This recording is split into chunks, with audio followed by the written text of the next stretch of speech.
आपको दूंगा बड़ी महत्वपूर्ण जानकारी कि पूरे प्रदेश में 11 शोध संस्थान है गन्ने के, और सारे के सारे एक हमारा मुजफ्फरनगर में हैं।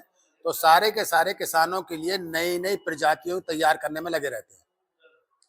दूसरी मैं आपको एक जानकारी ये भी दूंगा, क्योंकि आपके करनाल नजदीक है।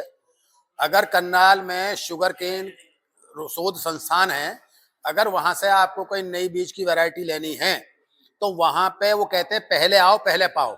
आप अपना आधार लेके जाइए और वहां बुकिंग करा दीजिए, तो वो आपको आंख के हिसाब से गन्ना देते हैं, काट काट के आंख के हिसाब से गन्ना देंगे। तो एक आप वहां से भी ले सकते हैं। तीसरी बात महत्वपूर्ण ये है कि जो गन्ना विभाग है,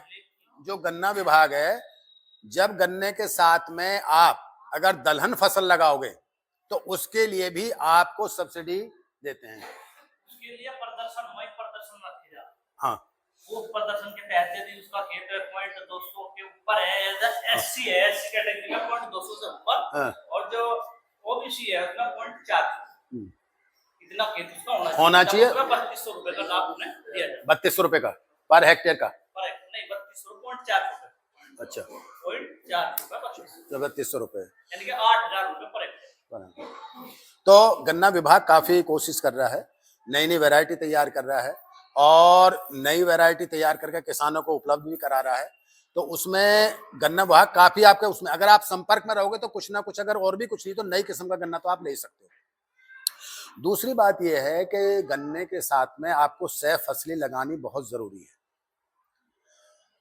अगर आप सह फसली लगाओगे तो सह फसली के क्योंकि मैं तो आपको प्रैक्टिकली बता रहा हूं, मैंने खुद लगा रहा हूं मैं फसल। सह फसली अगर आप फसल लगाओगे तो एक तो वो गन्ने को पोषक तत्व देगा, दूसरा क्या है कि जो गन्ने में लागत हमारे आ रही है वो गन्ने की लागत उस सह फसली से निकल जाएगी। और बहुत अच्छे किसान आलू का उत्पादन कर रहे हैं गन्ने के साथ में। अभी एक हमारी ये बहन जी बैठ रही हैं करके, हमने लहसुन लगाया, हमने प्याज लगाया है, और लहसुन प्याज का जो आप वो छिलका या जो उसका हरा वो होगा, उसको खेत में डालोगे, उससे बहुत खाद मिल जाएगा। तो इस तरह का अगर आप करोगे तो बहुत ज्यादा। दूसरी बात क्या है कि आपको देसी गाय भी रखनी चाहिए, क्योंकि किसान बिना गाय भैंस के तो बिल्कुल बेकार ही है। देसी गाय के लिए पशुपालन विभाग है, वो आपको पैसा दे रहा है। आप उनसे देसी गाय लेकर के, लोन पे लेकर के देसी गाय अपने घर में रख सकते हो। और देसी गाय के गोबर में और देसी गाय के पेशाब में जो पोषक तत्व पाए जाते हैं वो लाखों की संख्या में है, जो हमारी खेती के लिए है। और गाय भैंस में संख्या कम पाई जाती है। तो जो किसान भाई हमारे देसी गाय रख रहे हैं, उसका पेशाब भी, गोबर भी बहुत ही उपयोगी है हमारी खेती के लिए।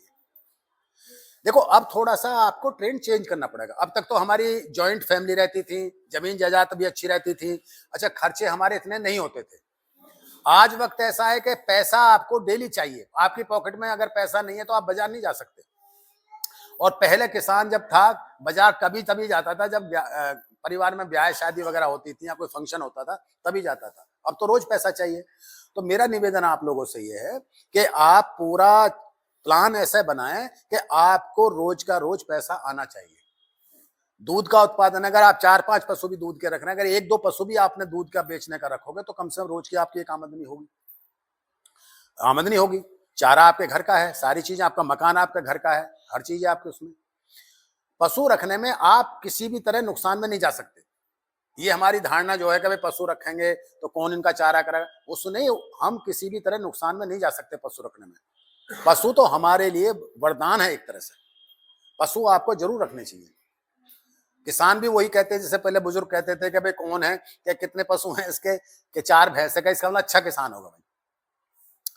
तो ये चीज आपको करनी पड़ेगी। दूसरी महत्वपूर्ण बात यह है कि जो आप ये रसायन इतने इस्तेमाल कर रहे हैं, इनकी मात्रा कम कर दीजिए। और मात्रा जब धीरे धीरे कम करोगे तो जमीन आपकी मजबूत हो जाएगी। कल एक कहीं इस गोष्ठी में बात ये आ रही थी कि खरपतवार खेत में इसलिए ज्यादा हो गया है कि उससे कि हम उस पर जो है घास की दवा मारने इस्तेमाल कर रहे हैं।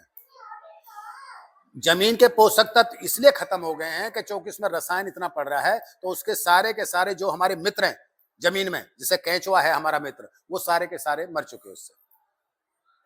आपने देखा होगा जब खेत में चूहे होते, वो सॉरी केंचुए होते हैं, तो जब बारिश होती है तो जमीन में उसके बोर खुल जाते हैं और पानी सारा का सारा वहीं चला जाता है।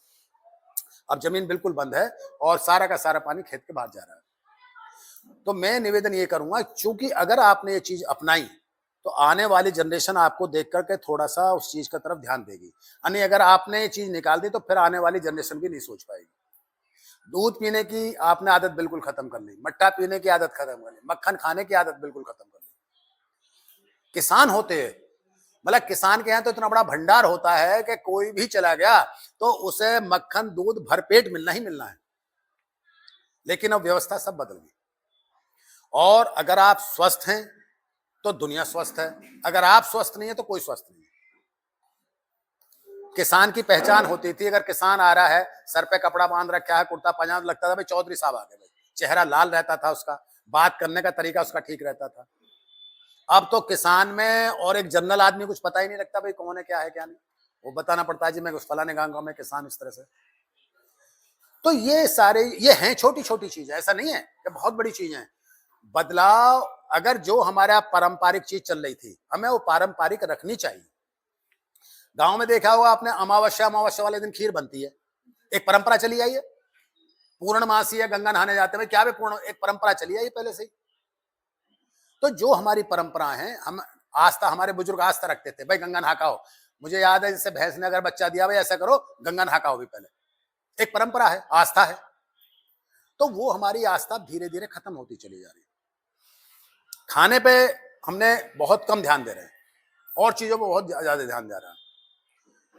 खेती अब एक ऐसी चीज आ गई है कि आपको सोच करके समझ करके तब काम करना पड़ेगा, आंख बंद करके आपका काम नहीं चलेगा।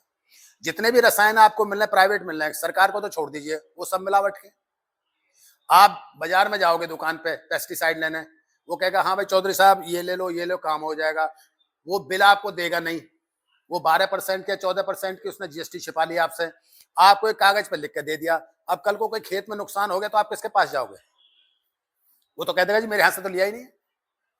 तो कम से कम अगर आप कहीं ऐसा वो रासायनिक कोई अगर प्राइवेट से खरीदो, उससे जीएसटी का बिल लीजिए। आप जीएसटी का बिल लो, कम से कम कोई बात होगी तो उसकी शिकायत तो आप कर सकते हो, क्योंकि आप इतने सज्जन इंसान हैं कि रास्ते में चलते चलते अगर आपसे कह दे कि भाई ये मुजफ्फरनगर नहीं, मेरठ ऐसे जा रहा है, तो आप उधर ही चल दोगे। ये जो मैं आपको, अच्छा भाई बताओ, आप प्राइवेट दुकान पे गए, आपने कहा भाई हमारे खेत में घास बहुत हो रही है, आप मुझे ये दवा दो, तो कहेगा जी ये तो नहीं है लेकिन इसका दूसरा वो है रूप मेरे पास में, ये बहुत अच्छी है बड़ी, आप उसे ले लोगे। नहीं होता ऐसा? बताओ।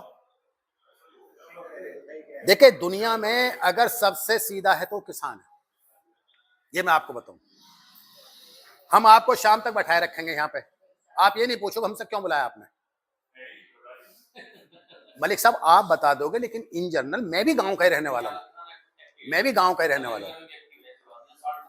तो मैं ये कह रहा हूं कि आप अपनी समझ को खेती में लगाइए, जितनी आप में बहुत बुद्धि है आपके अंदर, खेती में लगाइए। और जो हमारी सरकार की मंशा है, जो हमारी अब हमें जरूरत भी है, हमें प्राकृतिक खेती करने की आवश्यकता है, बहुत जरूरी है हमारे लिए।